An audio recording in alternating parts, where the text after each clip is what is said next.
Thank you very much. Welcome, everyone, and thank you for spending part of your day with us, whether you're listening to this live or whether you're listening to on demand. We appreciate your time and interest. And our topic today is common issues and strategies in business breakups. Our goal is to have a lively, informative, fresh dialogue on the topic with our panel of speakers.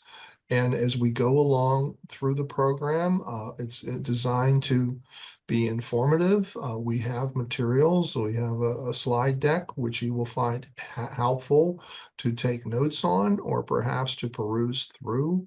And as we go through the program, we're going to feature our speakers and the ideas and suggestions and insights they have to share.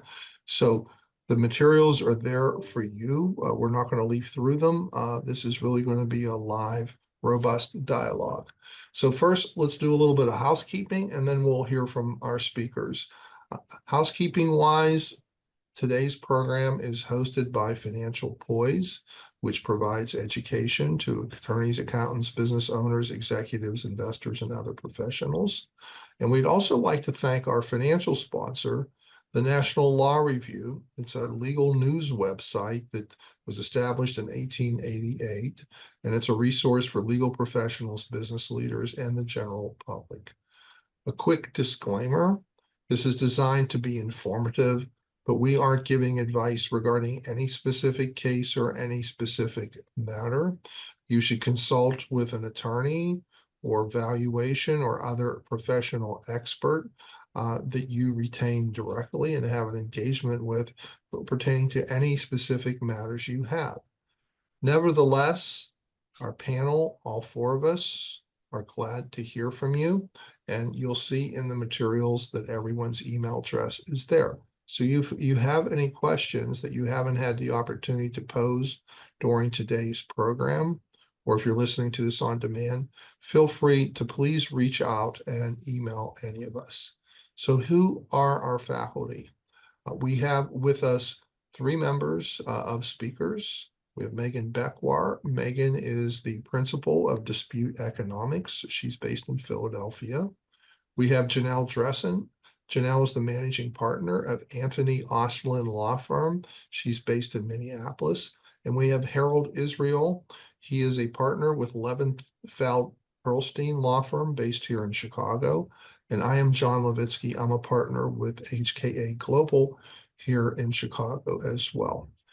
Megan has a few decades. I shouldn't say that lightly. She has over 25 years of experience on valuation, financial analysis, and forensic accounting issues. She has testified as an expert witness on several situations. Janelle handles major business litigation, and she has handled numerous shareholder, partnership, business divorce, breakup cases. My background is in forensic accounting, valuation, and economic damages. I've also testified several times in the US and abroad on those types of expert issues. And Harold is an attorney who has a lot of experience in turnarounds, bankruptcies, and reorganizations of companies. Our program today, there's a description in here about it, and it's also part of this series. So you may be joining us either individually for this program or as part of the 4-segment series. If you haven't enrolled for the whole series, we encourage you to explore doing that as well. So we'll talk with our panel now. And as I mentioned, the slides are here for your reference. Please feel free to download them, mark them up, make notes online, and so forth. And as I said, the contact information is here for each of us if you do want to email us. So we'll start with Janelle. One of the focuses of today's program is on business breakup. What is a business breakup, and is that the same thing as a business divorce? It is generally considered the same thing. I've used those terms interchangeably, and essentially what it is you can't get along with your business partners anymore, and for some reason, or you want a separation. very similar to a marriage. If you no longer want to be with your spouse for whatever reason, you have a breakup. That's what this is only in the context with your business partners. Thank you.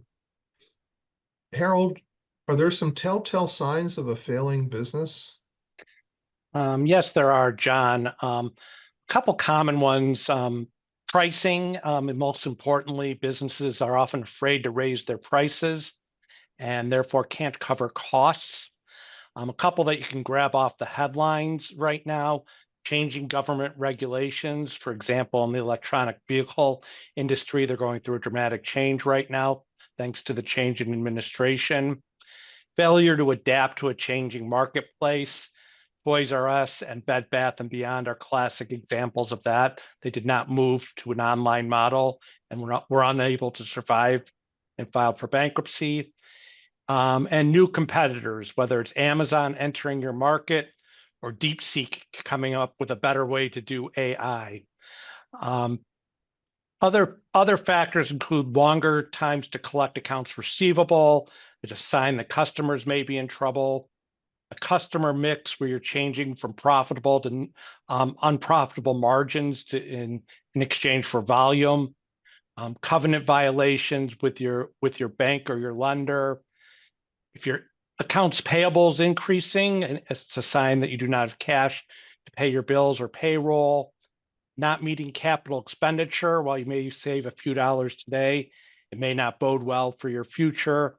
If you're seeing significant turnover in talent, unable to refinance a loan that you need to refinance, or you're hit with unexpected legal issues.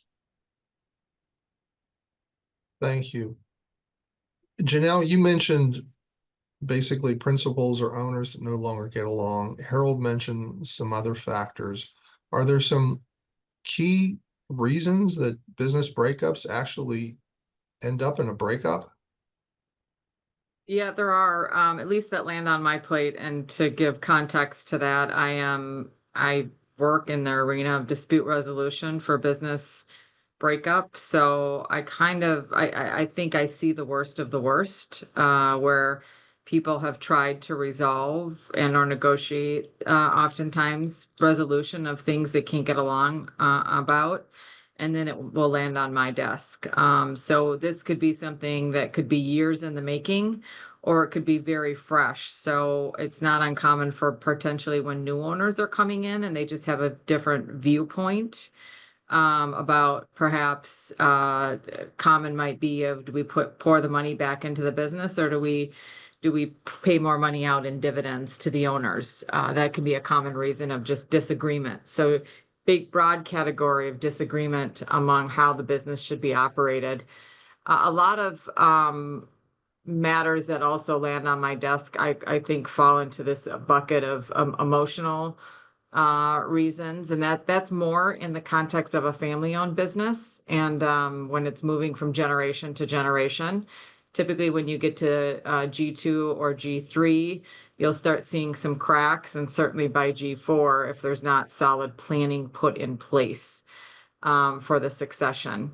But certainly wrongdoing or bad faith conduct, or owners engaging in conflicts of interest, that can be a common reason for business breakups, and certainly common reason that would end up in litigation, asking for a judge or jury to make some decisions about who's been acting in bad faith or taking unfair advantage of the company or engaging in self-dealing.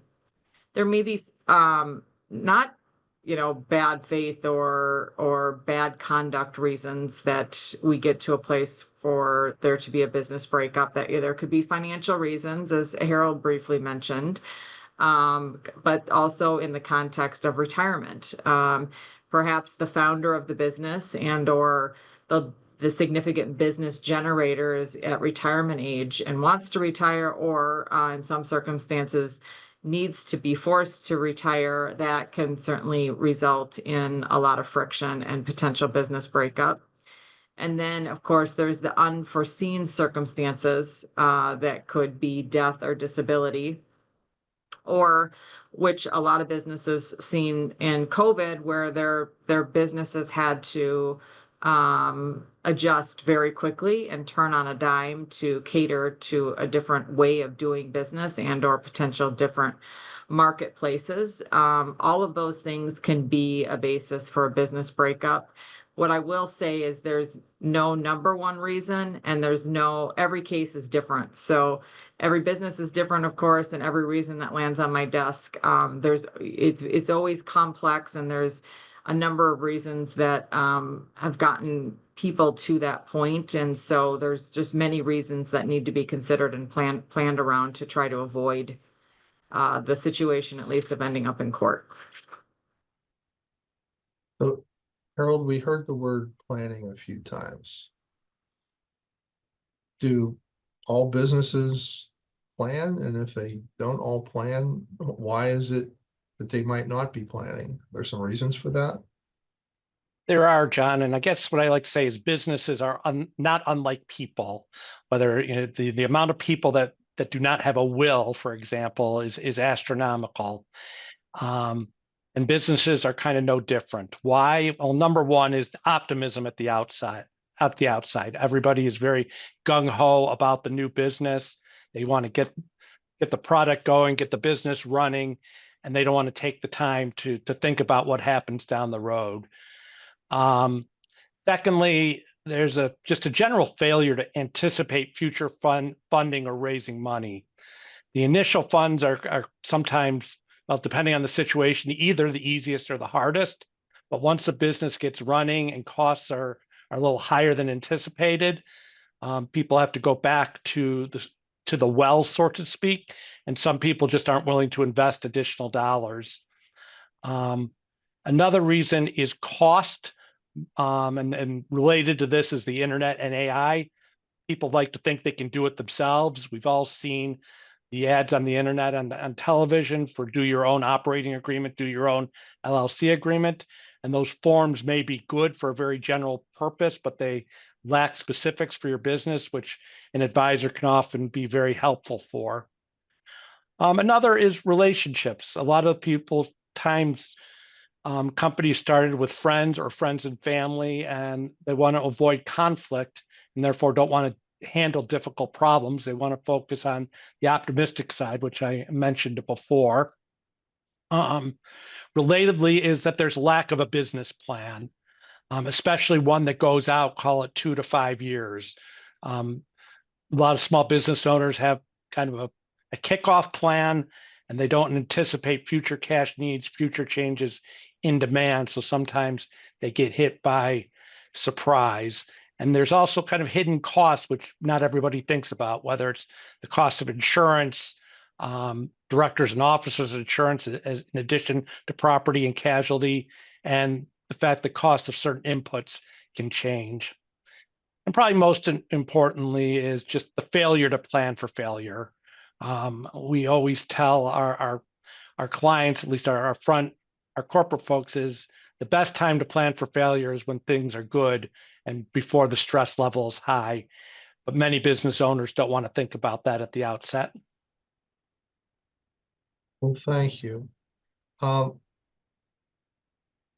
Can there be planning that makes a breakup go more smoothly? Like, is there something called good corporate hygiene?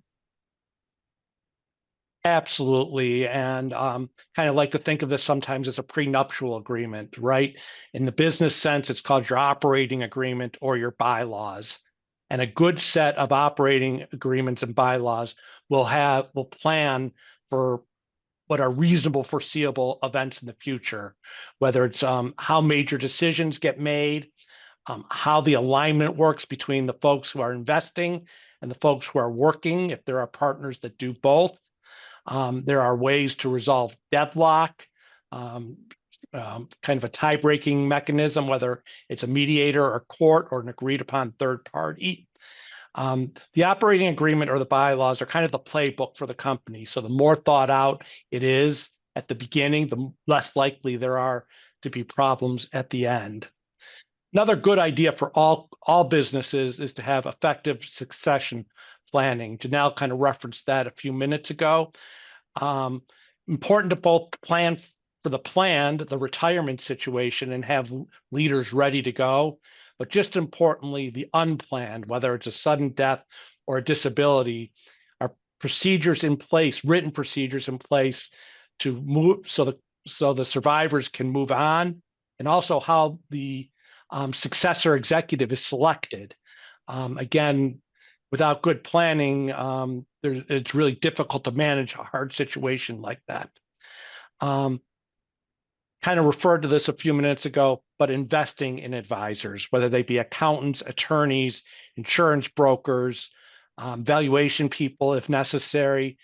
It may seem like a lot of money at the beginning, but a few dollars spent in the end will save a whole lot more money in the future. Also, we recommend doing regular checkups, looking at least quarterly or at least twice a year. Where are we on our budgets? What are the trends in our industry? Are we meeting them? What are the operation trends? Are we having good quality control? Are we keeping our employees? Taking a step back and looking at what your competition is doing. Are there things that they're doing that we could be doing better?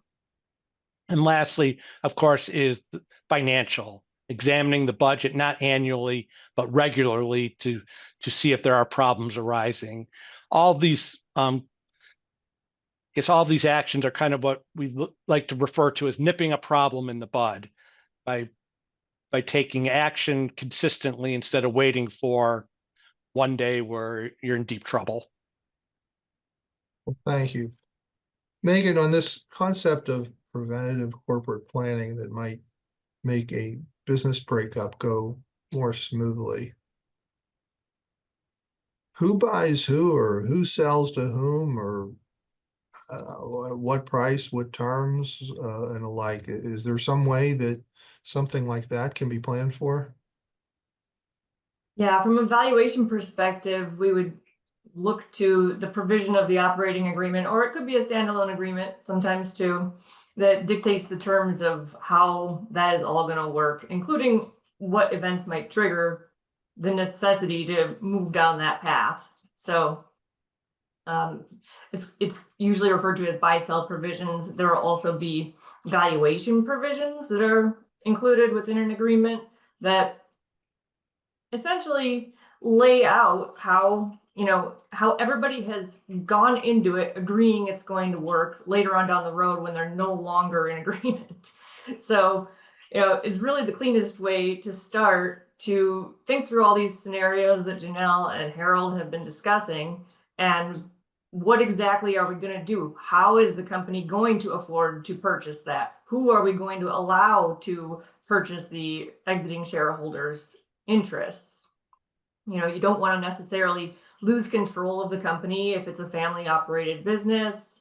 There's a lot of considerations that go into it. And another thing is the standard of value should be clearly stated, and sometimes even a particular appraiser will be named that the parties have agreed upon, and maybe that appraiser is somebody that's been doing valuation work for the company already, so everybody is in agreement about how that valuation is done. Maybe they've already agreed on the discounts that are going to be applicable, if any.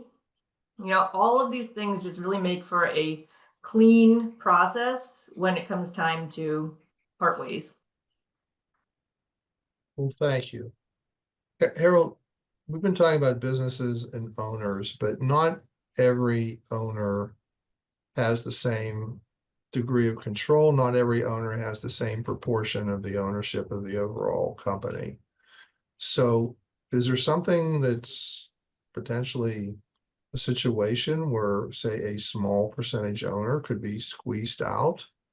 And if so, is there some preventative planning that could make a business breakup where that allegation or possibility exists to make the business breakup go more smoothly?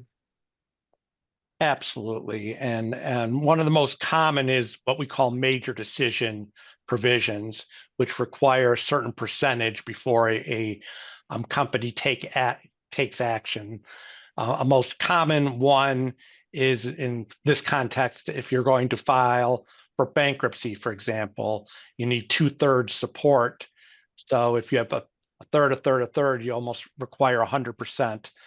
But there's tons of other types of major decisions, whether it's borrowing money, purchasing real estate, certain investments, which require what we call supermajority approval in order that the largest shareholder can't control all the decisions by themselves.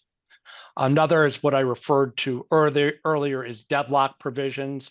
And Megan kind of just referred this below, and I think we'll talk about it a little later, is if you can't reach resolution, having a process in place so the minority shareholder is protected, whether it's a mediator or other third party. There could be provisions in the operating agreement or shareholder agreement that prevents stock dilution by giving all owners what's known as tag-along rights. There can be provisions preventing mergers that requires the owner wants to merge the company into one of his other entities. He needs sufficient votes to be able to do it. Another example is kind of preemptive rights, which allow existing shareholders to maintain their ownership percentage before shares are sold to a third party. Other common practices are employment contracts and non-competes or non-disclosure agreements. Well, thank you. Janelle, at the outset, you mentioned that a large part of the work that you do is in the field of dispute resolution. So is there some planning that could be done in a corporation or other enterprise to have some paths pre-designated that might facilitate a successful business breakup when disputes arise? Absolutely. I think this is perhaps where people pay the least amount of attention to, either because they find it in a template or maybe their lawyer just offers a kind of a standard template provision of an arbitration clause. And clients typically don't, business owners typically don't know what it all means. And they're thinking at the time, just like when you enter into a marriage with a spouse, well, we're never going to break up. So you just don't think about those things, right? You don't think you're ever going to need it. But when you do need it, it is extremely important. And these, the more detailed dispute resolution processes and procedures, and ideally that are final and binding, the easier, and to use Megan's word, cleaner this process will be for a business breakup. I've never had a client in 24 years tell me that they enjoyed the litigation experience in their business breakup dispute. And while I get along with all of my clients really well and we have great relationships, it's very common for them to say to me at the end, I hope I never see you again. So the goal here is to have agreements up front that are enforceable, of course, that where you have provisions that would bring a swift and quick and efficient ending to a business breakup. What do I mean by that? Certainly you can provide for mediation, but that's not binding. I still recommend that. I recommend all my clients at some point mediate and see if they can work out a business resolution, because that's much better than having a judge or a jury decide the fate of your business. But assuming you can't get it resolved, or you've already tried that and you've tried everything you can to negotiate a resolution, having a binding arbitration provision or some other sort of binding resolution. It might be a valuation provision in which the company's accountant or a specific valuation firm, which I would choose any day over having your company accountant do it. Typically, they're not qualified to value a business, but having a appropriate valuation firm with all the rules that they are to apply, that is the standard of value, all the things that Megan was talking about, whether there's discounts and so on and so forth, the date of valuation, all of those things laid out in your agreement so they know what rules apply, and that valuation be final and binding on the parties, so they can't fight over it. And most courts will enforce those provisions.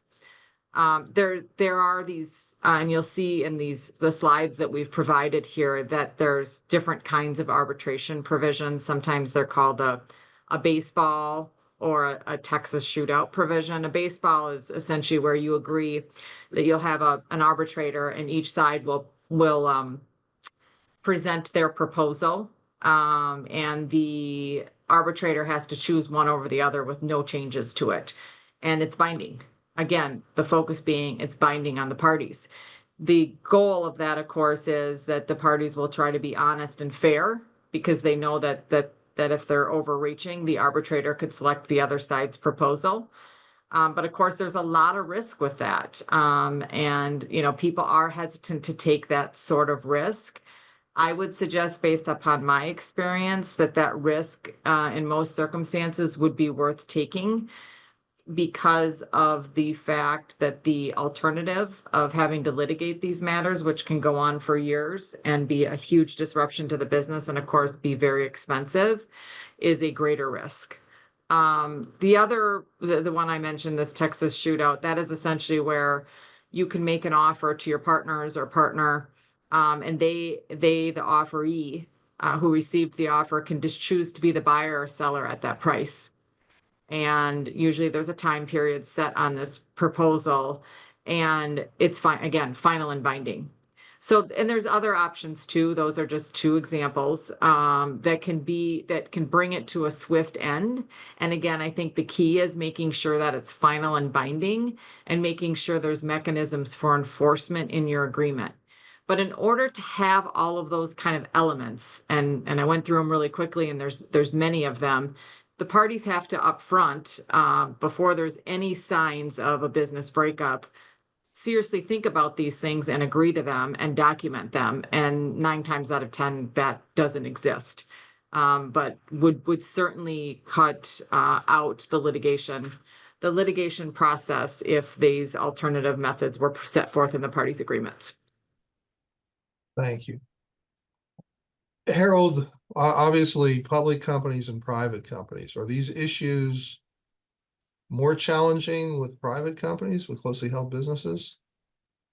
They are, John, because there's often, with a closely held business, there's personal risk that goes with that, and especially the personal guarantee of corporate debt. That makes things a lot more challenging for the small business. The other things that make it more difficult for a closely held business is often you're dealing with family members, and some of the worst business dissolution issues we've seen is between family members, where we see family members just stop speaking to each other, and they fight just to win instead of getting a reasonable breakup of the business, and it almost always ends up in court, and nobody wins in that situation. Very similar with if you're working with friends too. I'm sure we've all seen situations where like people started the business as best friends and end the business not speaking to each other because they're unable to agree on the monetary penalties when things go wrong. I shouldn't say penalties, but paying the price. The other part about a small business is there's can be a lack of liquidity, a lack of buyers for the business. In a larger business, there's almost always a competitor or a private equity fund that wants to buy the business, and that will at least partially solve the issues. For a small business that's in a very small niche, there isn't always one, and sometimes you just have to sell the business by its parts, and you get less for that business than you would selling the business as a going concern. Another issue that bigger companies don't face as much is shareholder liquidity issues. One family member could be hit with a sudden medical expense or college tuition, or divorce, and need a liquidity event more than the other member who would rather grow the business and keep it going. And so maybe a need for Megan services on the valuation side, which you would not see on the big corporate side. Another thing that kind of makes it difficult is sometimes there's a failure to follow corporate formalities that leads to one shareholder, for example, putting a bunch of expenses on its credit card and then wants repayment from the company. And the other shareholders are like, oh, we didn't authorize this. Nobody told you to put this money on your credit card. And now you're wanting us to reimburse you. And then we have the opposite problem, of course, of using a corporate credit card or corporate funds for personal purposes, whether it's to fill a cash hole or for otherwise. And the intent, of course, is it's a short-term loan. We'll pay it back, but then it doesn't get paid back. That can cause liquidity problems for the corporation. And then sometimes there is just a general lack of transparency where again, one shareholder's keeping everything under its cap and the other shareholders don't really know what's going on. And then trouble hits and everybody is kind of gobsmacked. Had a situation like that yesterday where the investors called us and say, oh, what can we do? The owner said we had all this money and now we have $10,000 left in cash to pay payroll. Those are just some of the problems that smaller businesses face that larger businesses usually do not face. Let's jump ahead to the follow-up. I'm going to ask Janelle. Janelle, Harold a little while ago was talking about squeeze outs and who has control and what the rights are regarding certain decisions. Are there also some issues about alleged oppression or dissent that arise in companies that might lead to business breakups? Yes, so the concept is oftentimes referred to as shareholder oppression. Some states may refer to it as unfairly prejudicial conduct, or it may be considered violation of reasonable expectations. This is all based on state law and what your state statutes and or common law provide for. But there is this concept of claims called just broadly shareholder oppression. And it's generally in the context of when the majority is taking some sort of unfair advantage of either the company or the minority owners of the business, in which you'll have a claim of shareholder oppression. And that's a very common types of cases also that land on my desk and that I advising clients on, both on the majority controlling side and on the minority side. Thank you.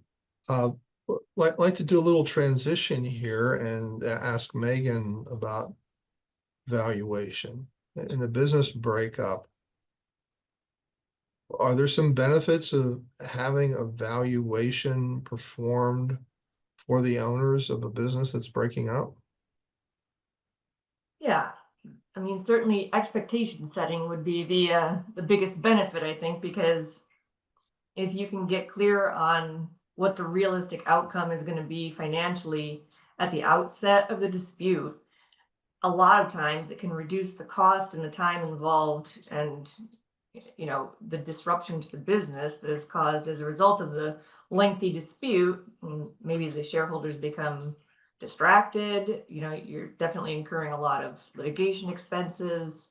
And if you know that the value of the business is within a range of, let's say you both get a valuation expert at the beginning of the dispute and you're within a range of $25,000 or $50,000, well, then probably it isn't going to make sense to move down the whole path of litigation. You would like direct that rather to alternative dispute resolution. So in getting a valuation done, does it make a difference as to whether it's an independent appraisal? Yeah, and Janelle actually touched on this earlier, that a lot of times the business will ask their accountant to perform a valuation, and that accountant is actually not independent because they hope to maintain the business going forward and get that tax preparation service for years to come. So they may be inclined to lean one direction or the other. So the importance of it being an independent appraiser is that they are objective and they're not, affected by the outcome. So they're not going to advocate for one side or the other. So in looking for a qualified person or firm to do evaluation, how do you identify that? Is because they say they do it, or do they need to have certain credentials or experience? I mean, it's possible that there could be somebody that's been performing valuation work without ever obtaining a credential, but it's always better to work with somebody that does have the credential associated with whatever type of work you're dealing with, because there's going to be standards that they have to comply with. Then there's, whatever agency issues their credential, they'll have rules and various ways that they have to comply with performing the work and reporting the work. So if you use somebody that isn't credentialed, you don't necessarily know that you're going to get that full comparable assessment that the other side might get, for example, or you might end up against if you go down the road and end up in court.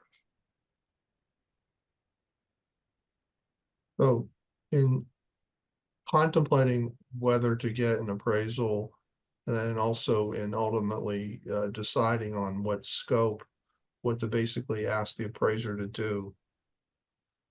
Earlier, you'd mentioned a few terms. You talked about something like standard of value, and it, I assume, like the purpose and level of value, and you'd mentioned something about there may be some contracts. Are there some key questions that the party or parties thinking about getting an appraiser should have on their mind in retaining that appraiser and defining that scope? Well, I mean, certainly if the parties can agree on a reduced scope or an initial, set of computations that maybe do comply with whatever's in the valuation provisions of the operating agreement, let's say, that's a great starting point. It's always a better idea to collect as much information as possible. And, a full-blown valuation report can be cost prohibitive at times. So if the owners can agree on, let's say, a neutral valuation expert that will provide an indication of value, that is reasonable in light of the scope that they want performed, then that's a great idea. Other questions to think about: the premise of value. What is actually going to happen after the transaction takes place? Is it possible that the business at that point would be worth just as much if it were liquidated, as opposed to being transferred as a going concern? But really, the standard of value is particularly important, because if it's fair market value, then generally you're going to have discounts for lack of control and lack of marketability. And under a fair value provision, you might not have to deal with those. So that has a big impact on the minority shareholders' interest value. So we heard from Harold and Janelle about how minority or controlling shareholders or those with power might have different sets of rights. So the level of value, is that part of the instructions or mission to setting the scope with the appraiser, so they know whether and to what extent to take those things into account?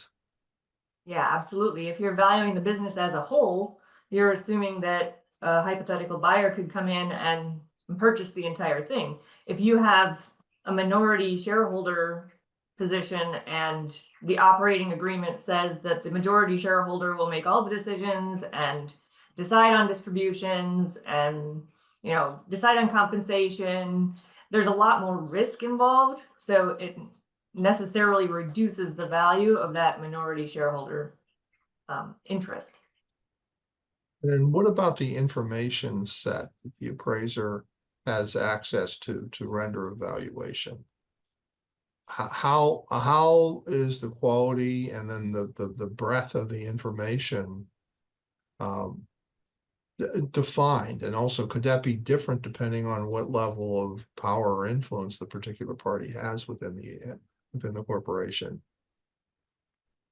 Yeah, I kind of chuckle because when I send out an information request on a business valuation, the business owner, if they haven't been through this process before, is just usually floored. Like they cannot possibly believe that I would want to look at that that much information or have that many questions about how the business operates. But that's the due diligence that is necessary to really come up with the right answer. There's going to be a lot of volume of information that needs to be provided to the valuation expert. And if you've got a minority shareholder that doesn't have access to all that data, that is going to be a detriment to coming up with the right answer. Okay, and Megan, you'd mentioned premise of value, like going concern. So if you were valuing an operating business compared to an asset holding company, what valuation methodologies would you use for the operating business? And would those be the same valuation methods you would use on an asset holding company? Well, the methodology that you would use doesn't necessarily relate to the premise. So the premise is just going to be, is it going to continue as it is, or is it going to be sold piecemeal, essentially liquidated? So in an operating entity that is not simply a holding company, you would use an income approach usually that is based on either projections or, kind of like an assessment of historical operations that come up with a single period that can be capitalized. Still a projection, but it's not as detailed as a 5-year set of projections, let's say, that's discounted to present value under a discounted cash flow analysis. And then you also would apply a market approach, which most people are more familiar with because they've been through the home appraisal process and they understand how that works, that your house is similar to the house next door, but it has an additional bathroom. And, there's like, you compare it to other things that already have been sold and make adjustments as needed. So that's what you do when you have operations that are ongoing. A holding company, I still consider to be a business entity, so it can continue to operate on a going concern basis. But because it doesn't have operations like sales and cost of goods sold and the normal things that are generating income, it's going to be either an asset that's sitting there and appreciating, or an asset that's sitting there and generating rent, usually. You would typically apply an asset approach in that situation because the best way to come up with the value of the business is the value of the asset itself.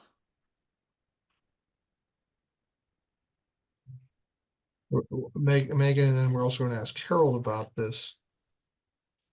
Megan, when you value equity, are we just valuing the company, or do we need to address really the debt and the capital structure of the company?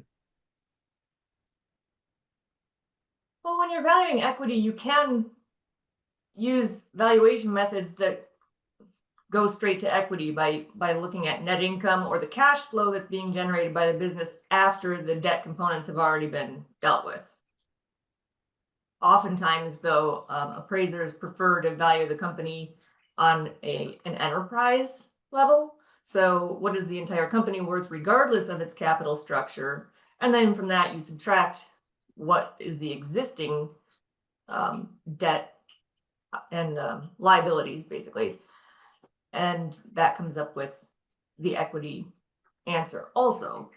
And that partially does depend on whether the company is using an amount of debt capital that is standard for the industry. So, Megan, is it possible that a company could have a very successful operating business model and be very profitable, but have too much debt leverage at a particular point in time that they can't pay their debt as it comes due? And perhaps from a valuation perspective, that might really shrink or maybe even offset what would otherwise be equity value?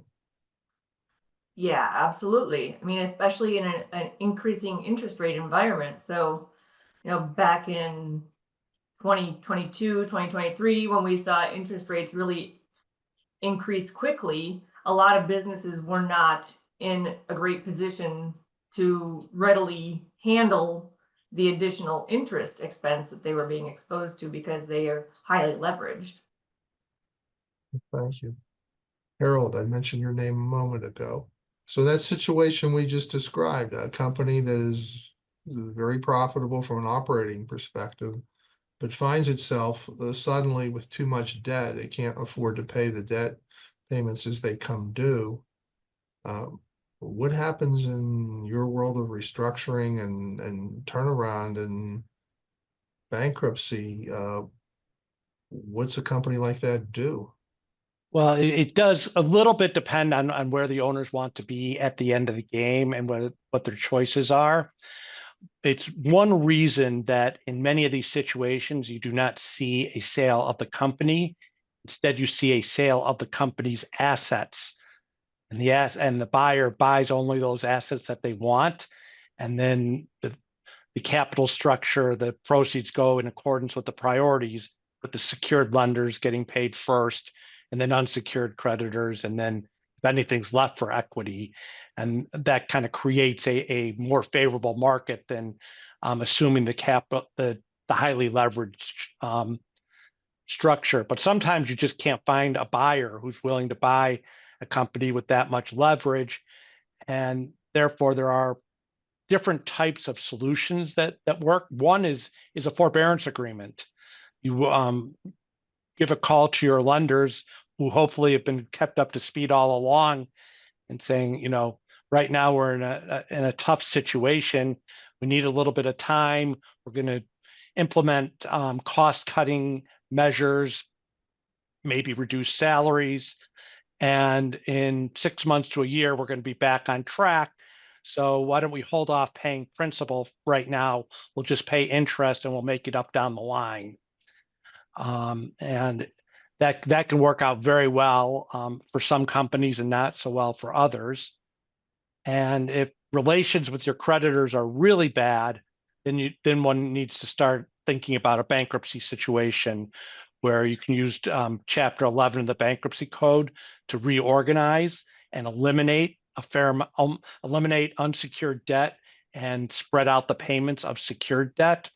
The problem with that is, in order to keep the company from an owner's perspective, they need to probably make what's known as substantial contribution, because under the bankruptcy code, owners can't get paid anything or retain their interest in the company unless everybody else agrees to it or gets paid in full.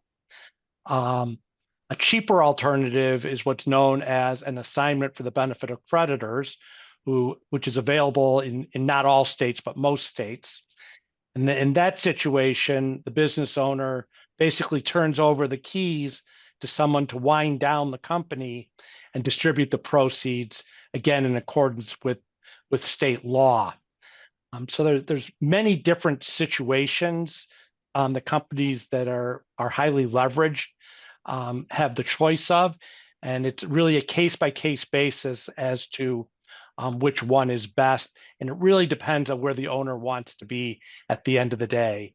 Do they want to be part of the ownership group or maintain their control in the business? Or do they just want to be done and move on to the next project?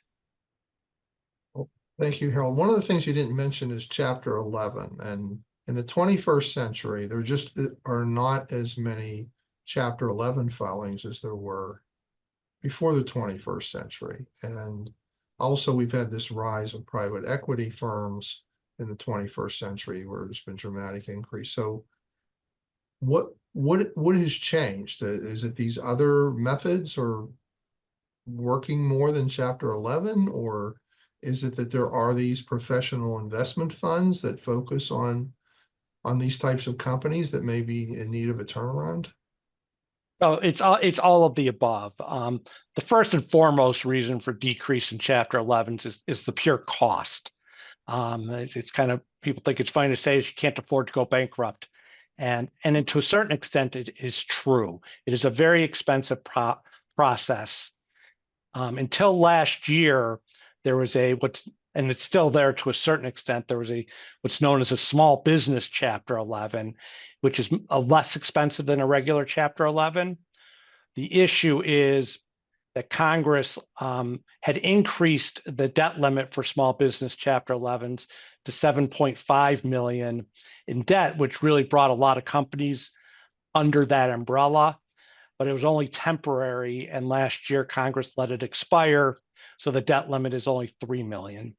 So that's kind of one reason. Another reason is one you alluded to, John, is many times the holders of the debt sell to other investors who specialize in turning around companies.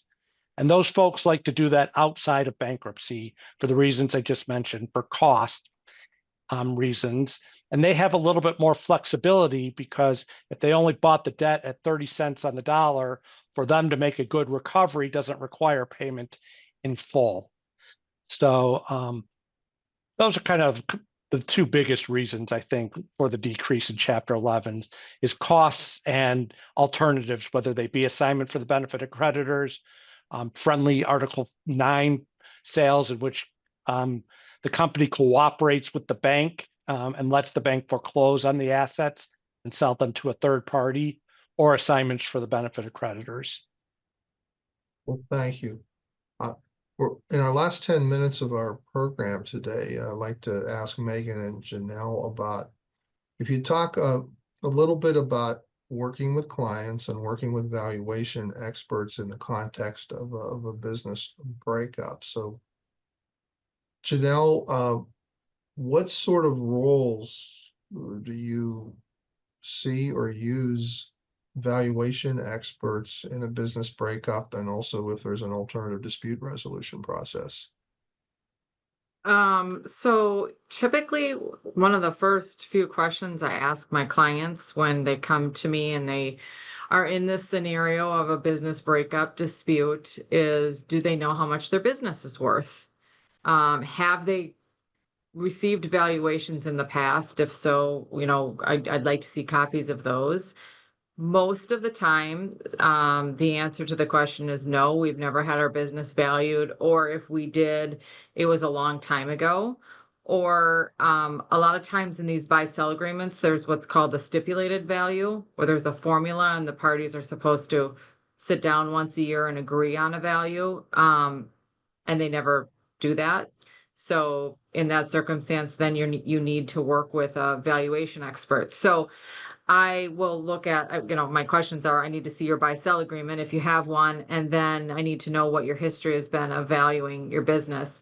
It's extremely difficult for me to do my job and to advise my client of what next steps they should take if we don't know what we're fighting over. And so my suggestion in working with my clients is if they don't know what their company is worth at the present time that I'm working with them, that we work with an expert to try to evaluation business expert to try to help us get some assessment of that early on, so that we can make good decisions both from the business standpoint but also from a litigation standpoint, and then certainly from a tax standpoint as well. So I would like to work with business valuation experts in these cases right from the beginning. And sometimes clients are hesitant to do that because they don't want to spend the money early on. And they don't want to go through the work that Megan was mentioning of, when they get the long list of information. But I have found in many of the business valuation people that I've had my clients work with that we can get some really solid, good information without having the full-blown report that would be needed if we ended up in court, right? We don't need to have that, just to get some basic information. But also the business valuation expert can help us, especially if I'm on the minority side, ask the right questions from the company to know what information we need to look at, what information to request to help them get a better assessment. So this is even more important if you're working with a minority owner who's not active in the business, or maybe who's active in the business but has been frozen out of the business. The business valuation expert can help ask the right questions, seek the right information, help us interpret that information much quicker. Most lawyers are not able to give much advice on interpreting that and turning it into giving it some sense of what the value of the company may be. So long-winded way of saying, I would like to work with the business valuators as early on in the process as possible, if the client will support that. Thank you. Megan, earlier we asked you about independent appraiser, and then also when I introduced you, I mentioned that you do expert witness work. So what roles can a business appraiser play? Is it independent appraiser? Is it expert witness? Are those two different roles? And then are there any other roles that a business appraiser might be considered for in resolving a dispute pertaining to a business breakup? Yeah. So I guess a lot of people that do business valuation do not also involve themselves in expert testimony. So that is just one thing to be aware of. There are plenty of valuation professionals that are doing financial reporting work, for example, or perhaps they're doing more estate and gift work, and so they may encounter the IRS, but they're not regularly in a court setting.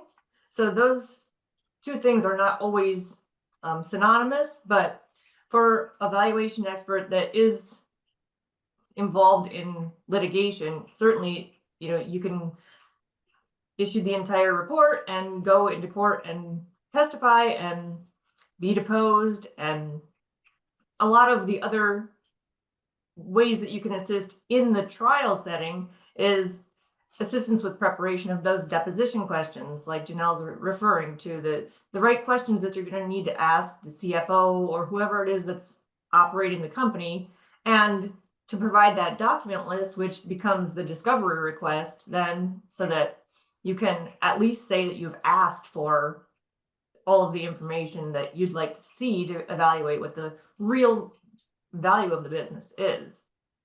But other ways that valuation practitioners, experts get involved in these cases is, like I said, you can perform a calculation of value for the owners only. So the valuation standards that we have to comply with doesn't allow me, for example, to provide a valuation report if it's going to be used by third parties as the ultimate intended user.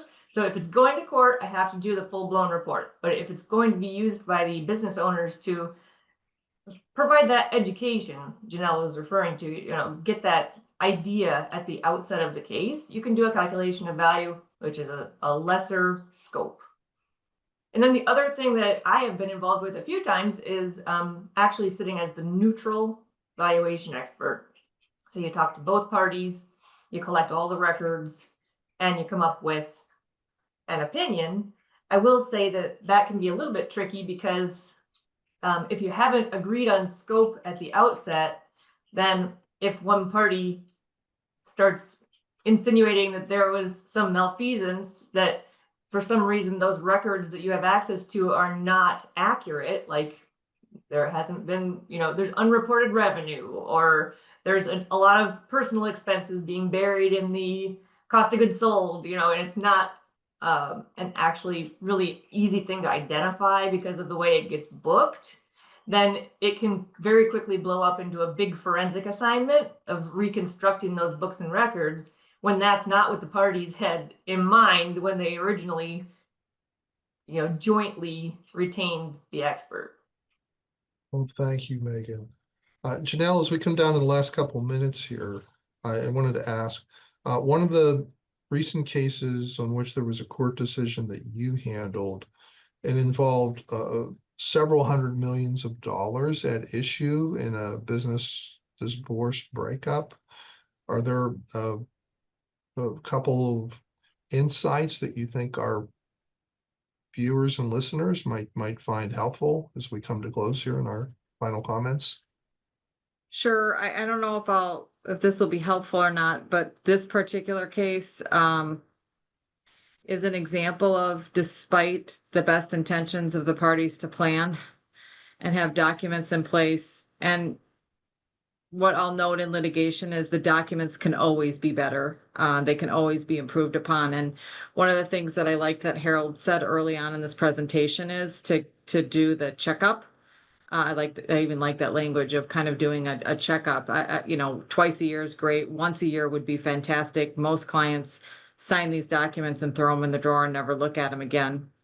But even in the best of intentions, and even when parties are multimillionaires and or billionaires, these fights can still break out. So it happens, particularly in family business disputes. But what I can say is, it does make matters a lot easier, if we have agreements to fall back on and we have solid, comprehensive agreements to fall back on. So that case that you're referring to, judge here in state court issued a 384-page decision. It's actually up on appeal right now on many legal issues. We'll see where that lands, but there was a buy-sell agreement in that case. There were other agreements and comprehensive trust agreements in place and so on and so forth. But there's always room for improvement. So for those who are listening to this that have and think they have comprehensive set of documents, I would say go back and look at them, have them reviewed, and do the checkup that Harold mentioned early on. Well, thank you. On behalf of Financial Poise and all of our listeners and viewers, we thank you, Megan and Janelle and Harold. We really appreciate your insights. And most importantly, Financial Poise and all of our panel and I as the moderator, thank our listeners and viewers for joining us today, whether you're live or on demand. Thank you. We look forward to hearing from you. Our email addresses are in the slide deck. And also, we look forward to seeing you on another Financial Poise program. This concludes our webinar, and we look forward to seeing you another day. Take care. Bye-bye.